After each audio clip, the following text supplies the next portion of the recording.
Hello, it's Susan here from Komori no Hime Cosplay, and today we're going to be talking about 7 tips to save money at conventions.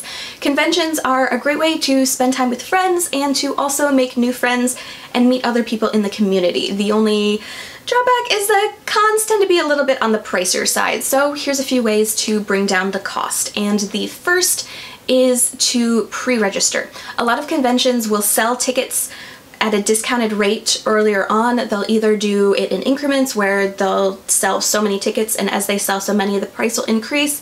Other conventions will do it based on time, so further away from the con, the prices will be cheaper, and then as you get closer to the con, the prices will be more expensive.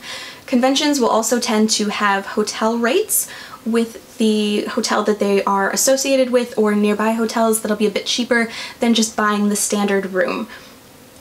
One thing I should point out though is that if you're buying your ticket in advance, make sure you understand their refund policy or cancellation policy should something happen and you are no longer available to go to the event. You don't want to save money by buying cheaper tickets and then end up losing all that money if your ticket's non-refundable. So that's just something to keep in mind. And tip number 2 is to bring snacks. A lot of conventions will have food for sale in the convention center itself.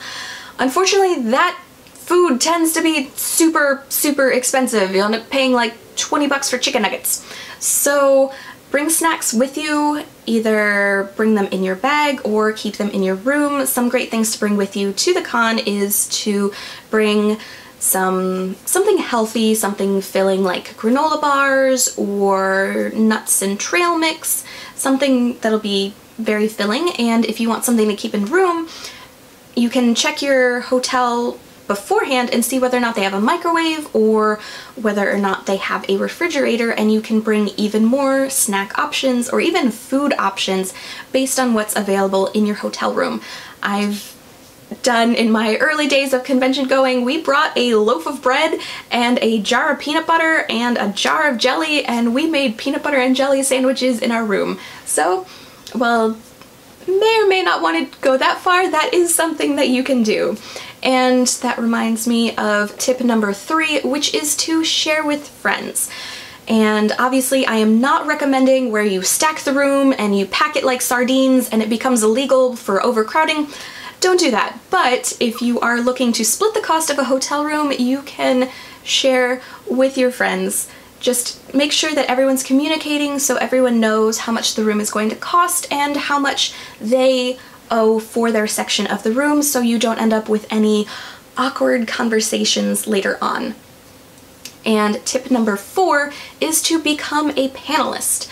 Some cons will offer a badge in exchange for providing your time and expertise as a panelist, and they'll have it as something you can apply for earlier on if you want to learn a little bit more about how to become a panelist. I have a video about that, but obviously you should treat it as a job because the con is paying you essentially with a badge to teach or to lead a panel discussion. So give it the due diligence and make sure that you're providing a panel that is worthwhile. Some panels will have reviews afterwards, so you want to make sure that you give a good panel so you get a good review, so you'll be invited or your panel will be accepted later on.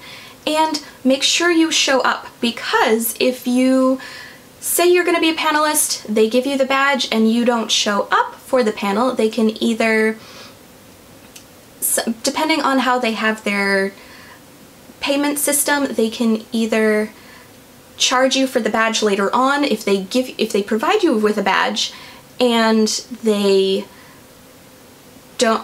find out that you haven't shown up for your panel, they'll then bill you for the badge because you didn't hold up your end of the bargain. So panels are a fantastic way to share your knowledge and to get a badge, but you have to do your part as well. And then speaking of providing your time and effort for the convention, number 5 is to volunteer. Cons can't run without staff, so consider volunteering. And depending on how many hours you volunteer, they may provide a badge, they may provide food, they may even provide lodging, depending on the size of the con and the time commitment that you give. So that is another way, though it does eat up on your time that you have available to run around the con. It does decrease the cost. You can also, instead of volunteering for the convention itself, you can volunteer to work at a booth. AC Paradise normally has a thing of events where they will booths such as, say, I'm making this up, but say Funimation needs something for their latest series, they will hire cosplayers to promote that series at their booth in exchange for badges. So that's kind of an example of a type of industry panel, or excuse me, an industry booth that you could work for.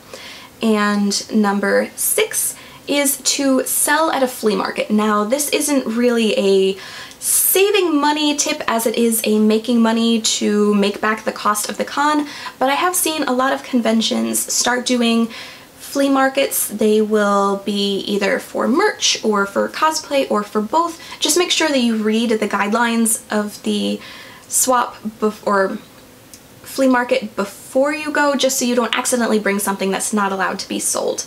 And then tip number 7 is something that I have a couple of friends who do, which is to bring cash. This is more of a tip for avoiding spending a whole bunch of money in the dealer's room, but they will have their budget, have it in cash, and then when it's gone, it's gone. That's how much they can spend in the dealer's room. They don't allow themselves to use a card, so they don't accidentally rack up a whole bunch of purchases in the dealer's room and then get to the end and realize that they just spent $500 on figurines. So while it may not work for everyone, that is another tip to consider. So I hope you found this video helpful for saving money at cons. If there are any tips that I didn't mention, let me know in the comments below, and thank you so much for watching. Bye.